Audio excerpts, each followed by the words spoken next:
I help to provide context to a valley in someone's life. If you ask Corbin Elliott how he wants to leave an imprint on the world, that's the answer he'll most likely convey. Elliott is a psychological strategist.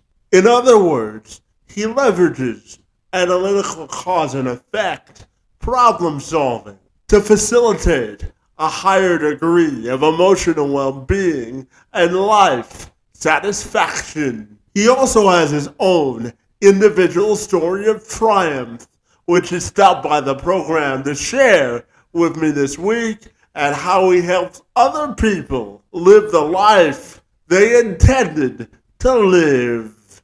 I'm Kevin McShann. Let's have this conversation.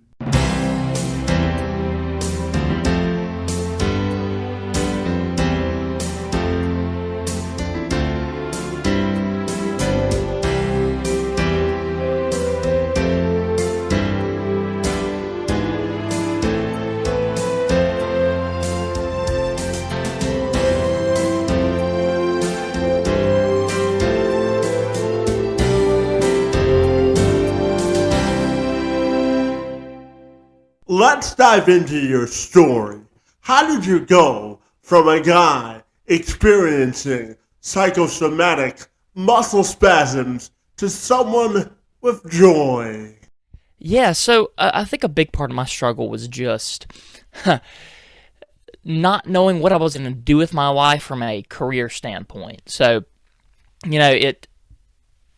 a big part of what my problems were was I was trying to pursue careers for the wrong reasons, and as a result, I sort of got the psychological backlash, and then the bodily backlash, and all of that good stuff.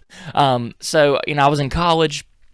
I'm about a year and a half out of college now, post-grad, and I started out in music. That was my love. That was the thing I really liked doing. That was the thing I was really good at doing. And as I went through college, doubt started to come up. I started to go, oh, okay, well, this isn't going to be, what I thought was stable, until I realized you could make it stable in creative ways. It wasn't something that was, I don't know, revered at a cocktail party as much as some other careers. I couldn't come up and say, hey, I'm this, and, no other questions asked. Because of that, I sort of started to take different paths that weren't really me.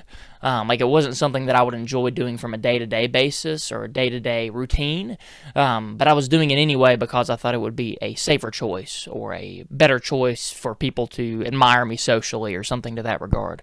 So I did a bunch of different things. I did personal training, and then wanted to become a physician, and all these different things that they weren't really me, but I thought they were more stable than being a musician, which is what I really wanted to do. And as a result, I started to get a lot of kickback, and by kickback I mean I was constantly anxious. I was constantly worried about, oh my gosh, I'm going down this road, and I'm hearing all these things about it, and I'm hearing all these negative things. And it was me realizing that it wasn't for me, but I didn't want to admit that to myself, because that would mean I'd have to go back to something that was scary, but probably the best thing for me. And I did this for so long without wanting to admit this to myself and make a change, that's how I got to the muscle spasm stage. So like I said, it started out psychologically. I was anxious. I was, not in my best. I was not in good moods. If you would come up to me and start talking to me like we did before this interview, I'd bite your head off because I wasn't in a good place. And then slowly it got worse and worse until it manifested in, I was getting muscle spasms and tightness in my mid-back, tightness in my chest, tightness all over the place. And it got to the point where I could not move. My entire body was locked up. My full back was just to the point where I couldn't get out of bed and go to the bathroom on my own. And I was 23, 22, something like that. So it was a nasty situation. And, the way that I gained relief from that was reconnecting with who I am and saying, okay, well, I actually want to do this other thing, and then beginning to walk my way back towards who I really was as a person. So that's a little bit of an introduction to me. Yeah, absolutely. And now you use that personal experience to help people sort of discover the life experiences they want rather than the ones that they're forced to live. So tell me about how you help other people sort of find their personal center and live the life they want to live. Yeah, well, okay, so really the reason that I took the initiative to be this dude on the internet who talks about this is because I help to provide context to a valley in someone's life. So in this case, it's like if you're going down this road and you're noticing, oh, I'm getting anxious, I don't think it's for me, blah, blah, blah, blah, blah, blah. It took me so long. It took me so long to change. So much pain went into that because, frankly, I didn't have somebody on the internet telling me, hey, man, if you're feeling this way, and this way, you should probably cut and take a different route and go a different direction. But I didn't have that. I didn't have someone saying, hey, I did this and I'm on the other side of it now and it turned out great. So I see my role as being the guy who's there to say, hey, if you're feeling this way and you're on the downward slope, let's go ahead and have you change direction so you can suffer less. So that's what I see my role on the internet is. But there's a lot of different exercises that I actually did myself and that I suggest for other people to do to sort of find what makes them happiest while they're doing it for a job. I mean, because, work can be, not fun, but it can really be not fun if you're doing something that you're not really made to do, I think. So yeah. Yeah, and in your role as a psychological strategist, you help people sort of leverage their analytical part of themselves to become better problem solvers and facilitate a higher degree of emotional well-being and life satisfaction. So I'm wondering if you can tell me more.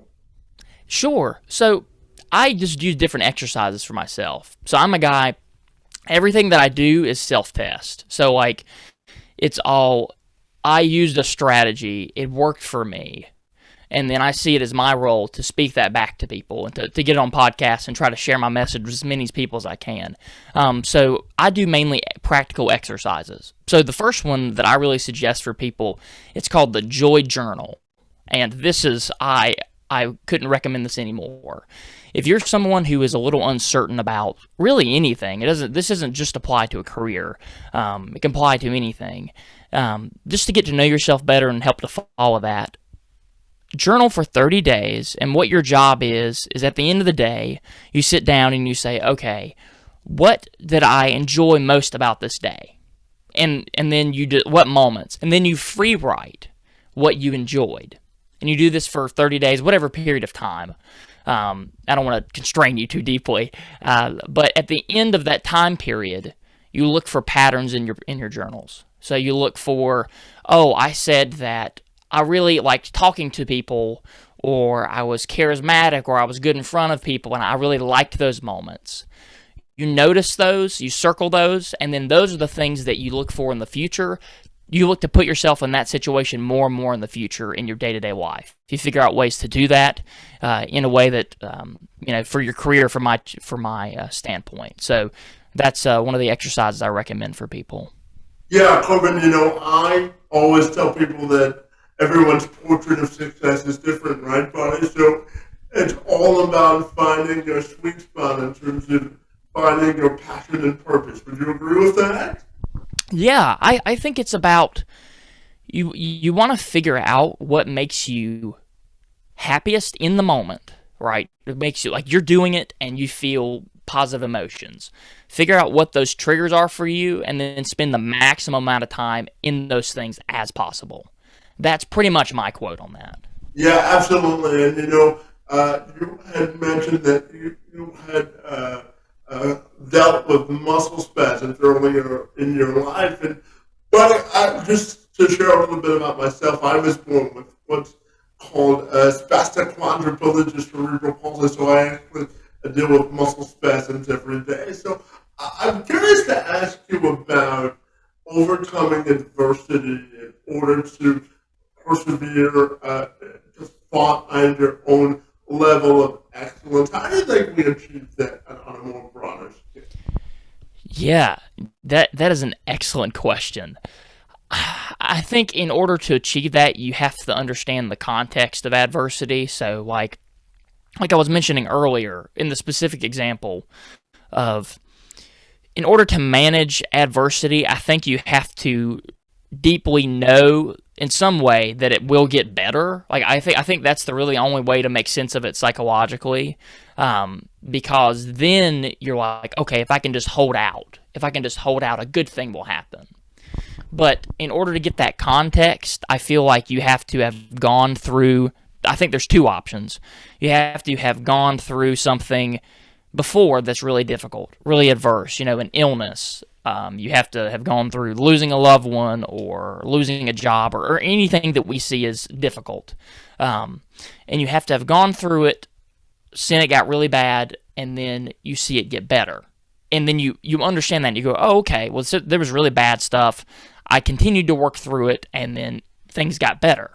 So you either have to have that, or you have to have a guy on the internet that you can identify with who has that story. And he says, okay, this is what happened. I had muscle spasms. I was really confused. I was super anxious. I had low self-esteem, and then it got better. And you have to either have that, and you really have to be able to relate with me, because if people can't relate with me, and they go, oh, I can see myself in this guy in some way, then they'll be like, oh, that's just some guy saying something. It's like reading something out of a textbook. So you either have someone you really identify with, and you say, okay, he did that. That's probably what's happening to me. Or you've experienced it before, and you can better work through it because you know it'll get better, or you've seen it get better. Yeah, Corbin, I'm always about creating an environment where more unity can be experienced. And part of the way I do that is promoting diversity, equity, and inclusion for all people, specifically people with disabilities. But how do you think we can create a society where diversity, equity, and inclusion is not only celebrated, but implemented on a broader scale? Yeah, I think it's actually really practical and tactical. It's just getting people to do it. So I think empathy, the concept of empathy, which is really the ability to transport yourself into another person's point of view on something, or like their experience or something, to that regard. So say, you're having a conversation with someone, and if you can start to disconnect, you can start to realize that we all have the same human needs, essentially. We all want to have some form of significance. We all want to be loved in some way. There are things that are universal across all people. And noticing that and allowing that to guide us in the sense of, hey, I don't believe there are bad people per se. I believe there are people who have needs and don't get them met in the most productive way. That's what I believe. I think if we can reframe that, because if we think that there's bad people, we're always going to be fractured. If we think that there's bad people at the core, we're always going to be adversarial to them. But if we look at it from, we all have these needs, and maybe in the past I saw them do something and it hurt me, or I don't care about them because I don't see them as being like to me. Realizing that we all have the same needs, that helps us to go, oh, okay, we're all on the same playing field here. We're more alike than we are different. And I think that conclusion allows us to treat each other with respect, because we go, okay, we are so alike. It's like if I was, just had lived in that person's body or whatever, we would be the same, essentially. If I had their experiences, we would be essentially the same. And noticing that allows us to have compassion with one another. So that would be my solution, or a part of my solution. Yeah, absolutely. And I know you also host a podcast called Peace and Purpose. So tell me what the podcast is about and the message you're trying to convey. Yeah, so the podcast really got born out of, it was born out of, I was literally going through, whenever we started it, I was really going through the back half of me just going through the difficult situation of what am I going to do with my life.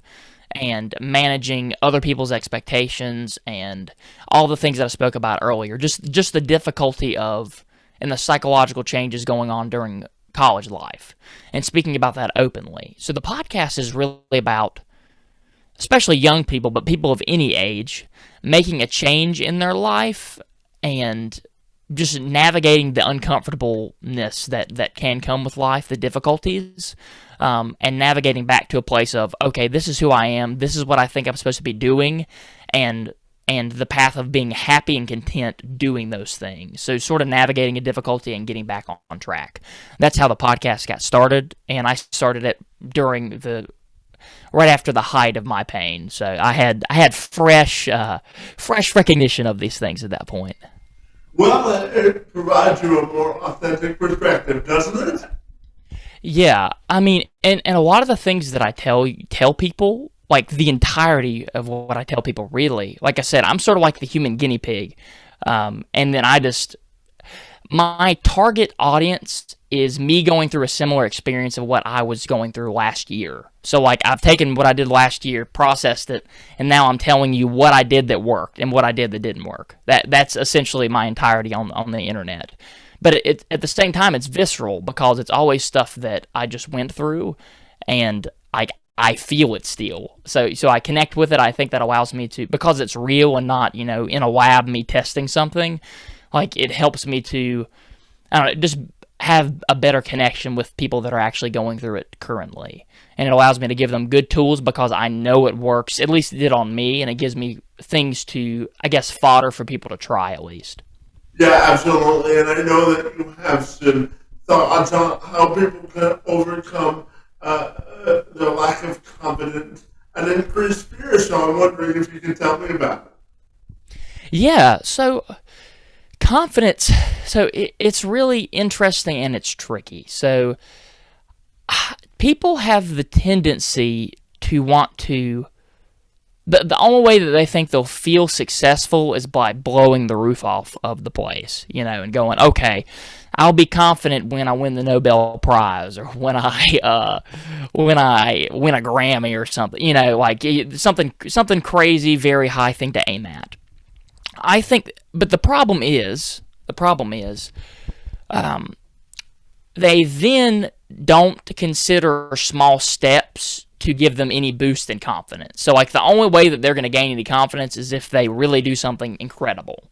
But if you make the deal with yourself to say, okay, it's challenging and worthwhile just to complete one thing, like to me, to get on this interview and to provide some value. If I can make the fact that I did this interview something that is a win for me, and I can actually think, oh, that was a win, I then build my confidence, as opposed to considering only winning the Nobel Prize a win.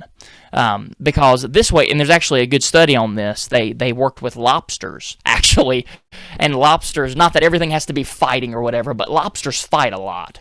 And the way it works is the lobster that won one fight, let's say he won a fight 10 minutes ago, and, then he walks around and some other lobster challenges him. He is now, I think it was something like 10 times more likely to win the next fight because he won the one before it. Because he considered that fight before as a win. So now he is more likely than another lobster of equal strength, of equal dexterity, whatever, to win this next fight because he won the one before it. Because he is stacking wins, essentially. So we need to train ourselves to consider small things wins so that we can more quickly stack and gain confidence that way. That's my antidote, or one of my tips for broadly helping you to become a little bit more confident. It's make your win criteria lower. Yeah, absolutely. You have to celebrate the small wins in life, don't you? 100%, and just actually believing that small things are wins. That's the tricky thing. You're like, oh, I'm telling this guy. This is another one of those moments where, oh, this guy on a podcast told me to consider small things wins. Like the common thing that people talk about in just wellness or personal development or whatever. But it's like if you can actually convince yourself that small wins are wins that really matter, your confidence is going to get better. But the process of actually doing that and noticing that is harder than just me saying it. So, but yeah. Yeah, and as we have been talking, I've been curious to ask you your top three ways, to manage stress and anxiety in order to come out the other side and realize that every a small stumble isn't a catastrophic event, but a learning experience. So, well, under that context, I'm wondering if you can tell me your top three ways of sort of managing stress and anxiety to come out the other side. Yeah. So with the type of anxiety, so I think there's two things here. There's one that is sort of absolving the anxiety, and then there's one of when you have really bad anxiety, how you're managing it in the moment just to keep your sanity. So there's two different versions here, but I'll give you three different things that you can do. So first, let's talk about how you can possibly solve the anxiety and really make steps to that. So the way that, at least my form of anxiety, ask yourself this question because it helped me a lot. What do I know that I wish I did not know? If you think about that question, for me, it's what do I know that I wish I did not know? Maybe it's, I deeply know that I don't want to be a doctor, but man, I wish I didn't have to face it. And because I wish I don't have to face it, I'm not going to admit it to myself. I'm not going to say it out loud or write it down or do anything or tell it. God forbid, tell anybody, because, man, that's painful. So I know that I don't want to become a doctor. So I know my solution now. I need to change paths from being a doctor. But, now it's mustering the strength to do that. But I think the fundamental question of securing at least the form of anxiety that I had was face the thing that's within you, and go for it and actually change paths. But you have to ask yourself that question first. So that's a real cure thing. Then for number two, here's a basic thing just for if I'm in anxiety, I'm really not sure how to get around it and to move forward to make it better. Here's something just to sort of comfort yourself and make yourself a little bit better. People maybe talk about this, but the gym, people hate the gym, and I understand. I get it. I'm a gym buff myself, but the endorphin release that you receive from exercising is basically a contrary pathway to the stress and anxiety hormones, especially that are released neurochemically. So essentially, by exercising, you are antagonizing your stress or the stress response that makes you feel anxious. At least there's a stress response because you're working out, but the endorphins that are released as a byproduct, they sort of block stress and anxiety on a temporary level. So if you're looking for something just to sort of give yourself a push while you're not really sure how to solve the anxiety, the bigger picture, working out is great. The endorphins you receive is counter to anxiety. So that's another version. And I'll give you a third. There's a certain type of journaling that I just call free writing. And I don't call it free writing. Let's be honest. I call it a brain dump. And a brain dump is when you just sit down and you write everything you think. you just, if you think something, you write it, and you're going. This could be multiple pages, and it would blow your mind out of your face to notice how much this actually helps, just to solve you and once you get those thoughts that have been spiraling up, especially if you're to your breaking point and you're really having a rough time, really having a rough couple of minutes here, or a rough day, getting those spiraling thoughts out of your head and onto paper really helps to dampen the feeling of anxiety and stress. So those are my three. Yeah, absolutely. And my final question for you has to do with your passion for writing, the release you get out of the written word, and then finally, tell me, how do you think you want your personal and professional legacy to be defined?